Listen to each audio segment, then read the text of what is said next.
Hello, and welcome to my tutorial about the Production Possibilities Frontier. A Production Possibilities Frontier, or PPF, is a curve that shows all combinations of two products that may be produced using all available resources in current technology. This is important to stress. On the PPF, we are using all the resources that the economy has, as well as the best technology available. The PPF is very useful, and we can use it to illustrate several concepts, including opportunity cost, attainable and unattainable combinations, efficient and inefficient production, and trade-offs in free lunches. What I'm going to do now is going to use an example using BMW. Assume for this example that BMW can produce hybrid cars and or SUVs. Because there are only so many plants, so many machines, and so many workers, and we're assuming that BMW is using all of the resources it has available, in order for BMW to produce more hybrids, it must necessarily produce less SUVs, and vice versa. So let's see here a sequence of points. For example, if BMW is producing at choice A, a combination of 800 hybrids and 0 SUVs, there we have our point.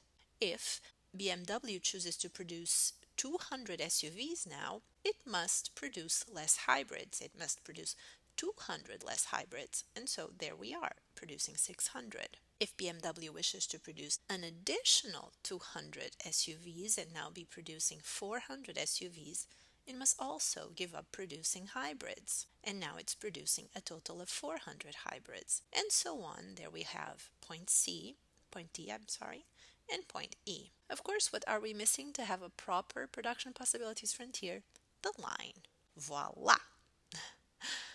This PPF shows us all possible combinations of hybrid cars and SUVs that BMW may produce using all of its resources and technology available. I keep stressing this. If you think about it, the line of the PPF is a boundary between what BMW can produce and what it can't. Now, isn't it? So let's consider for a moment all combinations of goods that lie outside the PPF. Say point G here. Point G represents a combination of 600 hybrids and 500 SUVs, and it is one that BMW cannot deliver if you look at the table. If it wants to produce 600 hybrids, it can only produce 200 SUVs. And if it wants to produce 500 SUVs, then it can only produce about 300 hybrids. So we call this combination unattainable. Now let's consider a different case and think of all the combinations of these two vehicles that lie under the production possibility frontier. Well, clearly, BMW can produce any such combination. For example, point F. Now, point F represents a combination of 300 hybrids and 100 SUVs, and it is certainly one that BMW can deliver. But it can do so much more or so much better given its facilities, workers, machines, and the technology that it has. What a waste of resources, right? So we call this combination that is below the production possibilities frontier an inefficient combination.